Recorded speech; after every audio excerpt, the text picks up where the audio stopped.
Yo, what's up sa inyo lahat mga ka-tech, no? And welcome back sa ating munting channel. And for today's video mga ka-tech, meron tayong gagawin na medyo mahirap na troubleshooting, no? Akala natin na clock signal yung problema, nag-cutting tayo pero hindi pala yung clock signal natin yung problema, kundi yung level shifter. So bago yan ay, bago tayo mag-umpisa, shoutout muna yung mga nagpa-shoutout sa mga previous video natin, no? Ayan. So shoutout muna kay Edwin Tech, no? Master, shoutout sa iyo Master, no? Supportahan natin my channel. Shoutout din kay Pals yan from Cagayan de Oro City. Ayan, shoutout sa iyo Master. Shoutout din kay Merna Madrid. Ayan, shoutout sa iyo Lodi, no? At sa mga grupo natin mga electronic technician, no? Grupo na yung mga tech vloggers. Shoutout sa inyo lahat mga Master. Samahan nyo pag simulan natin to.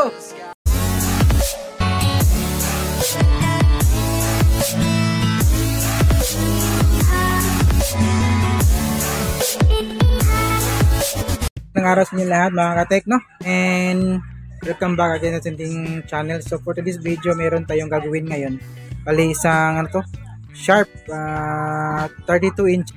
Ayan. So bali binuksan na po natin siya para mabilis yung natin. And then ayun, no, manda na po yung unit natin. Bumukas na po yung kanyang backlight. Bali ito yung kanyang mainboard. Tapos yung kanyang wifi module. Then yung power supply niya. Then ito yung T-con board. So tingnan natin. Ayan. So makikita natin dito, bumukas yung kanyang backlight, okay naman yung kanyang backlight, pero wala po siyang picture. Wala tayong picture na makikita dito, no? Pero presence po yung kanyang backlight. So ito yung susubukan natin gawin ngayon. And sana ay magawa natin ito ng magawa natin ito ng paraan, no? Para maibalik natin sa dating anyo yung unit natin. So bali yung story ng unit na to is ano siya. Sabi na mayari, matagal na ito nasira. Then naka-standby lang, nakatambak lang. Then ngayon, naisipan nila na ipagawa na baka magawa pa raw. So ito nga, dumating dito sa shop, no?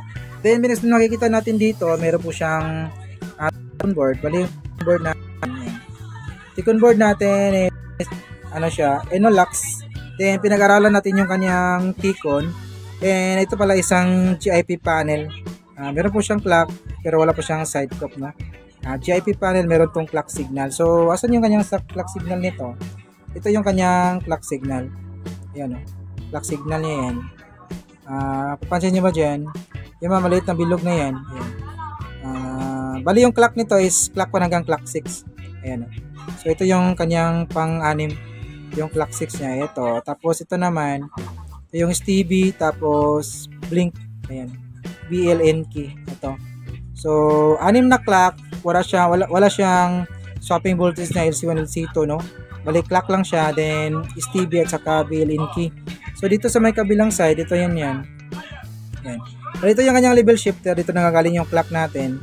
Puntang right side, tapos ito naman, nakaparallel yung left. Ito, na puntang left side naman. So, pinag-aaralan natin yung unit na to. And ito, bali mag-check, mag-voltage checking pa muna tayo. Voltage checking muna tayo para malaman natin kung ano yung mga supply na nawala, ano yung supply na meron. So dito tayo mag-umpisa sa kanyang B-in. So B-in input, meron po tayo nasukat na, wait, hindi pala natin na-ground yung negative natin. Yan. So dito tayo sa may B-in. B-in natin, meron tayo nasukat na 12 volts. Ayan, 12 volts. So 12 volts, tapos dito naman, ito naman yung kanyang 3.3, meron po siyang 3.3, and yung ating BGH, ito yung BGH natin, BGH 0. So 0 yung BGH, din yung BGL, tingnan natin kung ayun, 0 rin yung BGL natin. So pag mga ganyan, 0 BGH, 0 yung BGL, yung BCOM natin at saka BE at saka BDDIM, ano po yan, wala po yung mga voltahe, walang supply din yan. So bale, ano to, DC-DC Protect. Yan, T-con Protect. Ito yung BDDIM natin, tapos ito naman yung BE natin, no? So wala talaga siyang supply. Yung meron is 12 volts, tapos yung 3.3. And pinag-aralan po natin yung kanyang T-con bago natin banatan. So ano po natin yung gawin natin is try po natin cutting method yung gagawin natin. Balikan, so ayan, i-cancel natin yung kanyang clock. Pero hindi pa natin alam kung saan banda yung kanyang problema, right ba or sa may left. So dito sa may left ba or sa may right side. So ang gagawin natin ngayon, medyo madali po itong ganitong tikon eh. Kung i-cut mo siya, kasi ito meron po siyang copper dito. Tingnan nyo. Yan, ito po yung copper niya. Yung copper niya nito, ito yung pwedeng i-cut natin. And mali-disable natin na po natin yung linya na papasok sa may dito sa may left side natin. Tapos dito naman sa may right side, ito lang po yung i-cut natin. Ito yung copper na to. Wait. Ayan. Yung copper na to, ito naman i-cut natin yung 8 copper na to para ma-disable naman natin yung linya na papasok sa may right side natin. So medyo madali siya na tikon na i-troubleshoot. Dito lang yung iba na napakalit ng linya, walang ganito. So kailangan mo talaga mag-cutting ng mga ganitong kaliliit na kaliliit na linya. So kapag nagkamali ka dito, ang hirap po niyang ibalik, no? Pero may babalik din naman, pero kailangan talaga ng matulis na mata at saka magaan na kamay. So ang gagawin natin ngayon, kasi hindi natin alam na saan banda yung problema, magsisimula tayo ngayon dito sa may left side natin. Dito tayo magsisimula sa may left side. Cancel natin yung clock nito at pati yung stevie at saka built-in key. Titingnan natin kung lalabas ba yung mga supply. Pero kung nagkamali tayo, ang dali lang po nang ibalik yan. Linisan natin yung copper na to, tapos ihinang natin at dudugtong na ulit yung kanyang linya. So ganoon lang kadali, no? So ganoon kadali kapag technician ka, pero customer medyo mahirap din to gawin. So hindi po natin nirekomenda, no? Yung mga customer mismo yung gagawa sa kanilang mga unit. So po yan, hindi po natin yan ni-recommend, no? So gagawin natin ngayon, dito tayo mag-umpisa, cut natin to. Then pag hindi natin makuha dito, try natin dito sa may kabilang side hanggang sa lalabas yung supply at mag-usulit yung ating level shifter. So ganun lang. And balik tayo kapag nagawa natin yung mga pinaplano natin gawin, no? So ito, continue pa tayo mga katek, no? So meron tayong pagkakamali sa ating pag-analyze nito na sa unit na to. So mapansin nyo dyan, nakat na po natin yung dito sa may side na to, yung may left side natin, nakat na po natin yan. So nung check ako ng voltahe, so wala pa rin lumalabas na BGHs and the rest ng mga supply. So ginawa ko, binalik ko to, hindi ko pa to binalik. Kinat ko yung clock signal naman na papasok sa may right side natin dito na side. So nung makat ko yung linya dito, yun o, ayan, naidugto na po natin yan. Hindi pa rin nakalabas yung supply, yung BGH, BGL, and the rest ng mga supply. So, ganun pa rin yung resulta niya. So, ibig sabihin yan, hindi po dun sa may clock signal yung kanyang problema. At saka, hindi po problema dun sa kanyang panel. Kasi nakat na natin yung mga clock signal napapasok sa may panel niya. Left and right na yung cutting natin. Wala pa tayo na ibalik. So, hindi pa rin lumabas yung mga supply.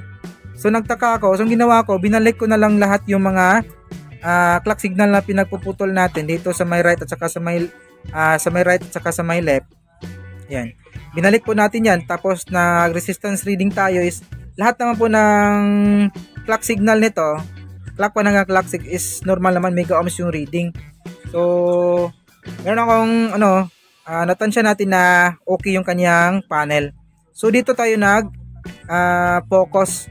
Kasi nung ma-check ko yung filter capacitor nito is wala naman siyang grounded, wala pa siyang buzzer. So ginawa natin, nung ma-check ko yung resistance kasi ng ditong BGH natin ito. BGH natin, tapos yung BGL rin, parang yung nakuha reading is almost ohms na siya. Nasa key ohms, so meron siyang reverse resistance dun sa analog tester natin. So hindi ko na napakita yung pag-troubleshoot nito kasi medyo mahaba. Last week pa kasi ito tapos tinigilan natin kasi medyo mahirap ngayong trouble niya. So ngayon, continue natin yung kahapon pala, yung pag-troubleshoot.